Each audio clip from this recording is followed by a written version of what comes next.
This story was sent to me by someone named Danielle Foster. She's been suffering from sleep paralysis since childhood, but what happened to her just a few nights ago? Before you listen to this, make sure the lights are off. Maybe put in just one earbud. And whatever you do, don't fall asleep too soon, because that's when it comes. This time, it felt like something truly crossed over. It was never easy, waking up frozen, hearing footsteps, sometimes feeling something watching her. But what happened recently? It was different. Worse. Hey, I hope you're doing okay wherever you are tonight. She immediately knew she wasn't really awake. The soft mattress wrapped around her, and the quiet hum of the room made it easy to drift off. Her body ached, her mind was foggy. So around mid-morning, she decided to crawl back into bed and try to sleep it off.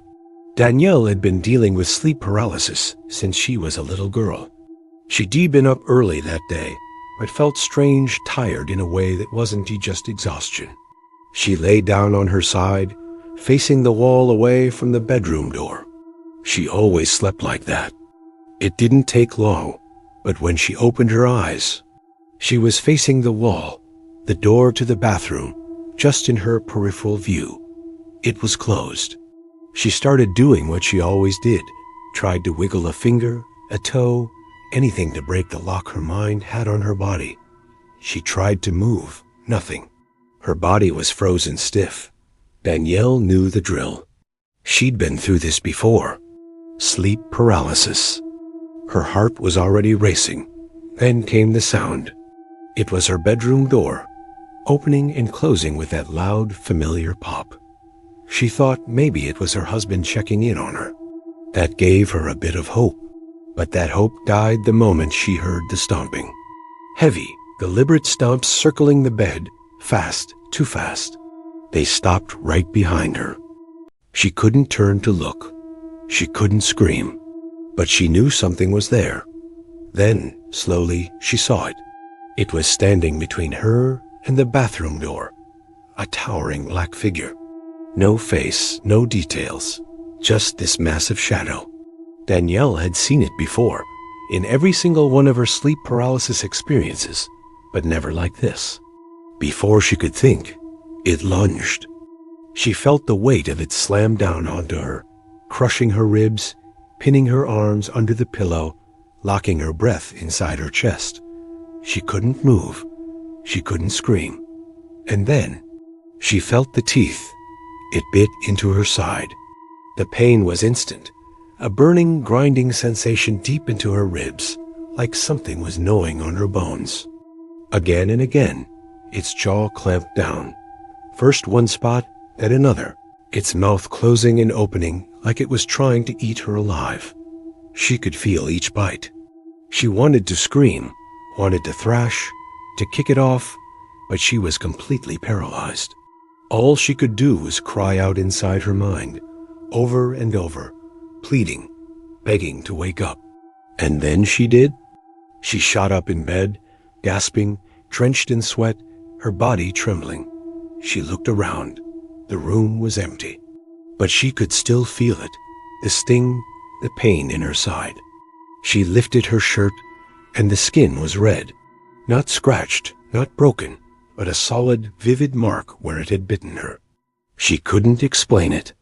Danielle's read all the science behind sleep paralysis. She knows it's supposedly just the brain misfiring, stuck between waking and dreaming. But nothing in those explanations talks about bite marks. Nothing explains waking up in pain with bruised ribs and the memory of jaws chewing through your skin. And she's not the only one anymore. She's seen others talk about this same demon, tall, black, faceless, and hungry. Danielle doesn't know if it's real. But after that night, she can't sleep the same way anymore. Because whatever it was, it didn't just paralyze her, it attacked her. And if it can do that once, what happens the next time she closes her eyes? This story was sent in by someone named Tyler Brooks. He lived in a worn-down house with his mom and her boyfriend, and what he saw one night at the window still haunts him. Because what I'm about to tell you isn't something you forget easily.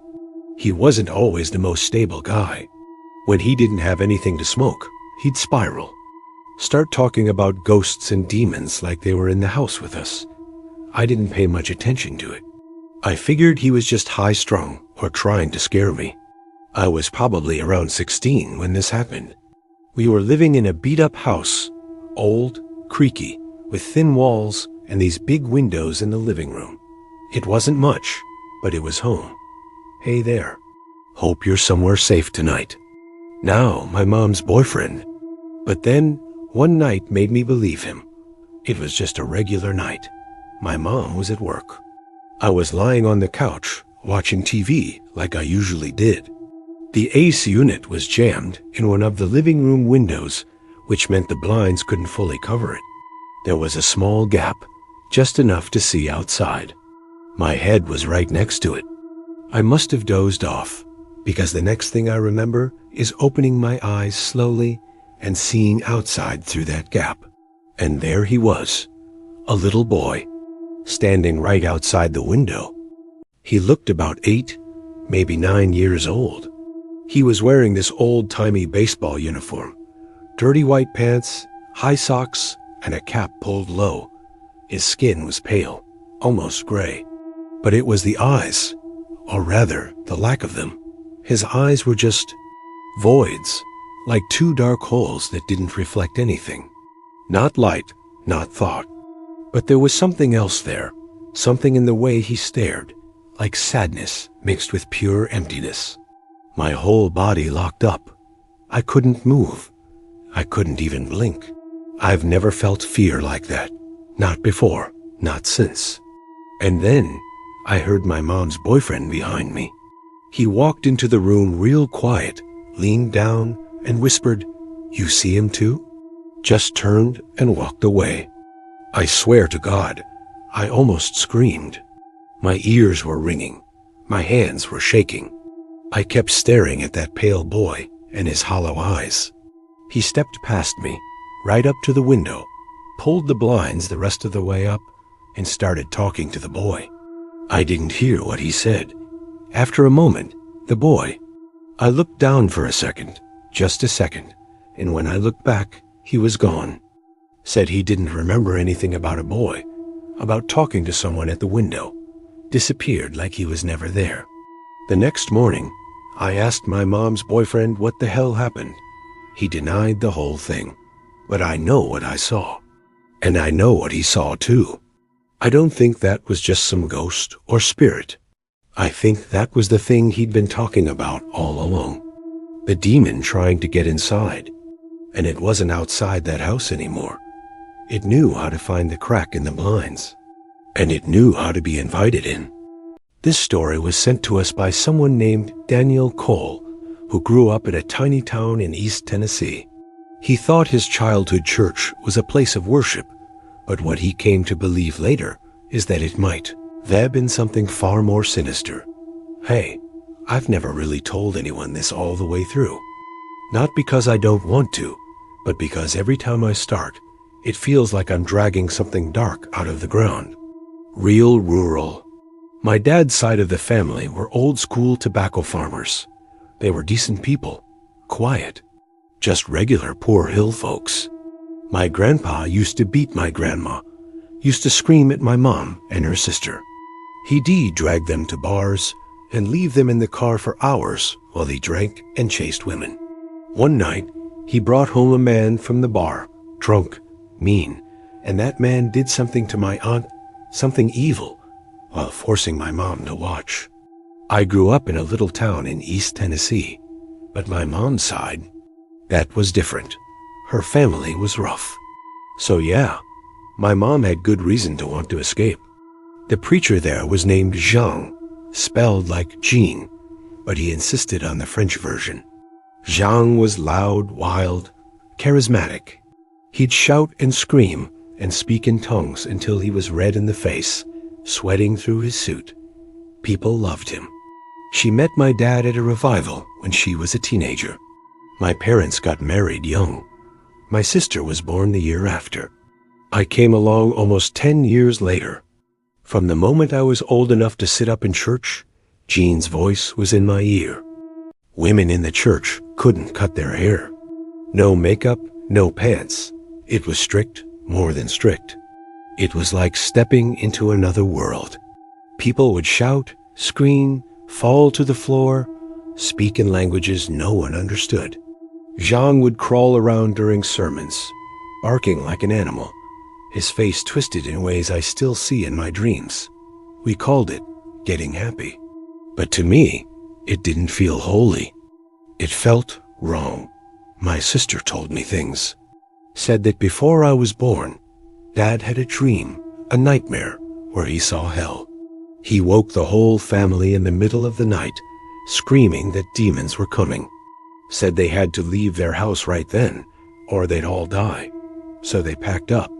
As they drove down the hollow, their dog stepped into the road. Only it didn't walk like a dog. My mom built secret altars in the woods.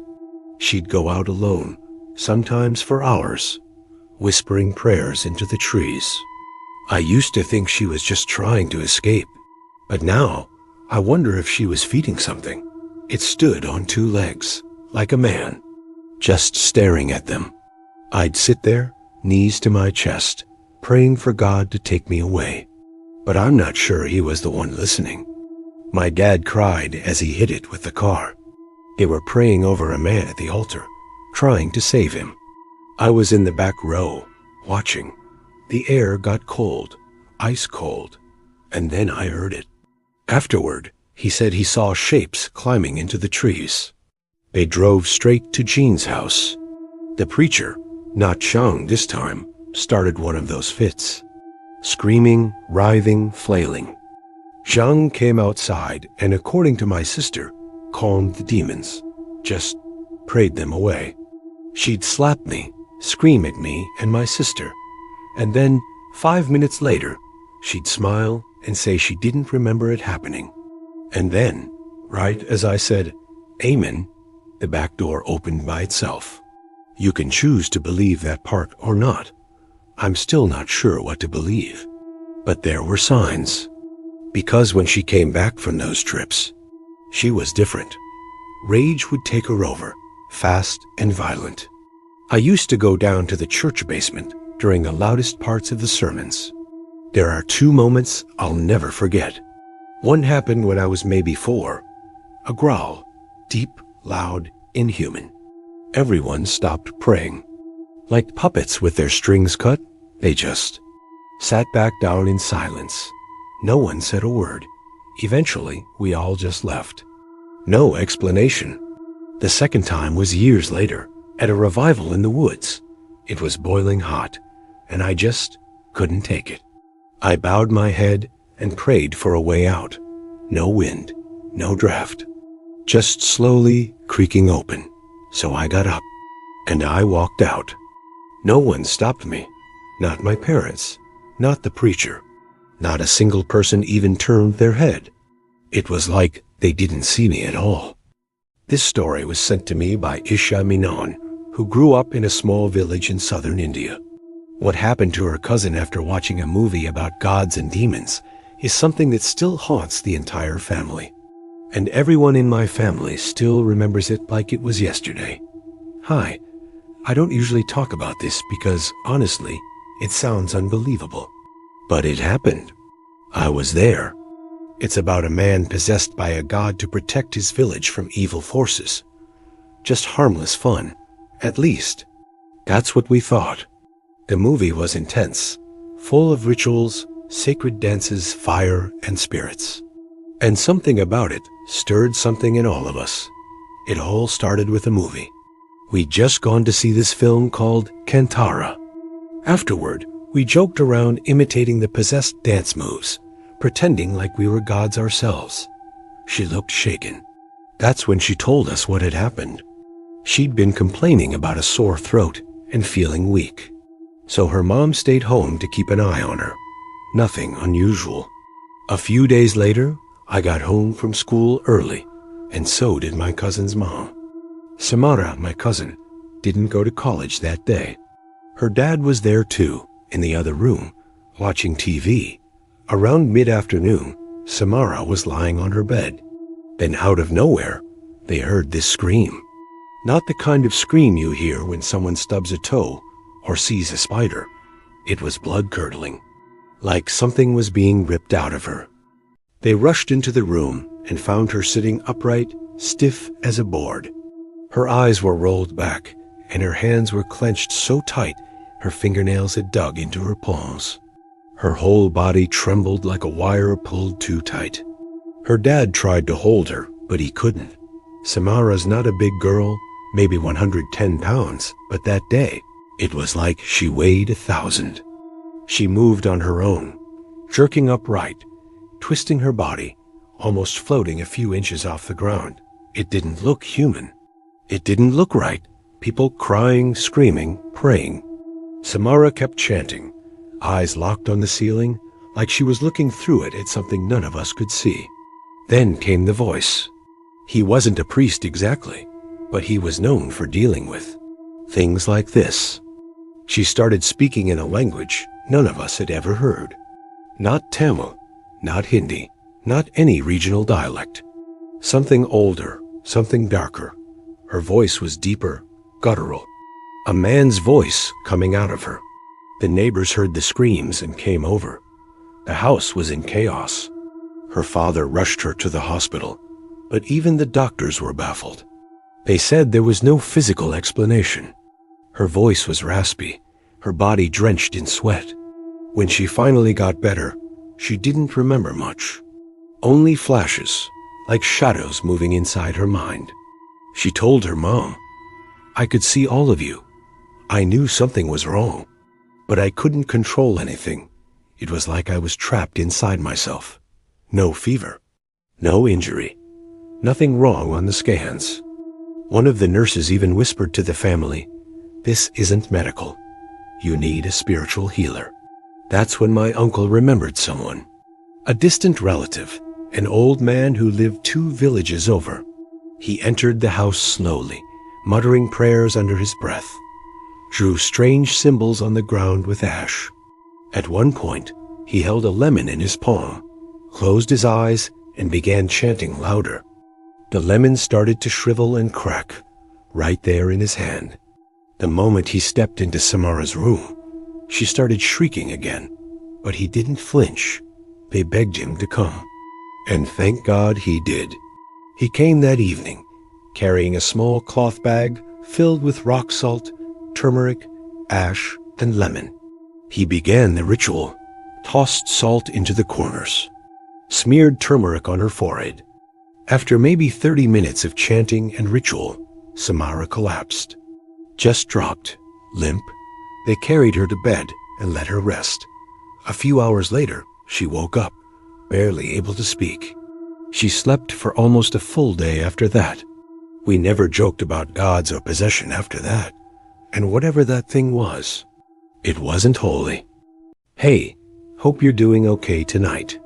If you're in bed, maybe turn out the lights, put on a single earbud, and get comfortable, because this story was sent to me by someone named Danielle. She lives alone, way up in the very last unit at the top of her building. A true penthouse. Talking for hours, actually. Eventually, our conversation drifted to spirituality and religion. I'm a believer. I don't push it, but I take it seriously. Like the air had weight. Like something invisible had walked into the room and sat down with us. We started talking about faith, Jesus, and the reality of the spiritual world. I remember we were laughing at first, just talking about what we believed. But then, as we started to get deeper talking about demons, about spiritual protection, about dark forces, we both noticed something in the air change. Sounds fancy, I know, but it's actually kind of old. The walls are tall and made of that creaky old plaster that seems to hold echoes. There's this strange silence in the place, a kind of stillness that's almost too quiet. It's filled with books, candles, knickknacks, all kinds of stuff. We were sitting maybe 6 feet away from it. I was talking when suddenly, you know the kind I mean, it doesn't feel peaceful. It feels watched, and what she experienced in a lonely apartment penthouse left her completely shaken. So I stayed the night in my best friend's apartment recently. I tried to act calm, I really did, but inside I was shaken. My heart was racing. Still, I didn't want to show fear. I know how this works. Fear feeds them. So I looked at her and said something like, "See? This is why you don't speak about them casually." They listen. We were sitting on the living room sofa that night, just catching up on life. The atmosphere got heavier. It's hard to explain unless you felt it. Now, in her living room, she's got this big wooden bookshelf, one of those tall ones that nearly touches the ceiling. A book from the top shelf slammed to the ground. No one touched it.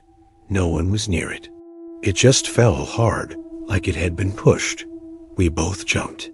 She gasped and turned pale instantly, like the color drained right out of her face. I tried to play it off, told her we'd be fine, that she was spiritually protected, that Jesus watches over those who call on him. But the truth is, I didn't believe my own words in that moment. Not fully. Something was wrong in that room. Very wrong. I left the book on the floor, even though every part of me wanted to pick it up and reset the shelf like that would somehow undo what had happened. Instead, I kept talking, trying to steer the conversation back to something normal, like work or music or literally anything else. And then it happened again. This time, it didn't just fall, it felt deliberate. It came down slower, more forcefully, as if something meant for us to notice. She asked me not to leave, and I didn't. I sat there all night long, listening for the sound of books falling. I stood up and said, loudly and clearly, "In the name of Jesus, I rebuke you. You are not welcome here. Leave this house now." It hit the floor spine first and bounced toward the rug. She was shaking, pale, trying not to cry. And I just stood there, pretending I was still strong, even though my knees felt like water. At exactly 1:20 a.m., another book fell. That was it. My friend didn't say a word. She just ran straight to the bathroom and slammed the door. We didn't speak about it again that night. They didn't. But that silence felt louder than anything else. To this day, I don't know if it was something tied to the apartment, something attached to her, or if maybe we accidentally invited it by talking too openly. All I know is that some places aren't just quiet. They're waiting. Hey, I hope you're somewhere safe and warm tonight, because this next story really haunted me. It was sent in by someone named Tyler Monroe, who says he isn't the kind of person to believe in ghosts or the paranormal. But what happened to him when he was a kid still shakes him to the core. Here's what he told me. So I'm 19 now, but this all happened when I was around 7 or 8 years old. I've never really been a religious person. Not then, not now. I'm one of those people who needs proof. Cold, hard proof. You tell me a ghost touched your arm? I'll tell you it was the wind or your nerves playing tricks. I can't explain it. And even now, I don't like talking about it. When I do, I get this tight feeling in my chest, and my eyes start to water. It's hard. That's who I've always been. But what happened to me? Back then, I lived with my mom and older sister in this quiet little house. Nothing too weird about it, just a regular home. The only thing was, I hated bedtime. I told myself it was because I hated sleeping alone. But the truth is, something about my room felt wrong. I've always been scared of the dark, and when I was a kid, my mom used to have to sit beside my bed until I fell asleep.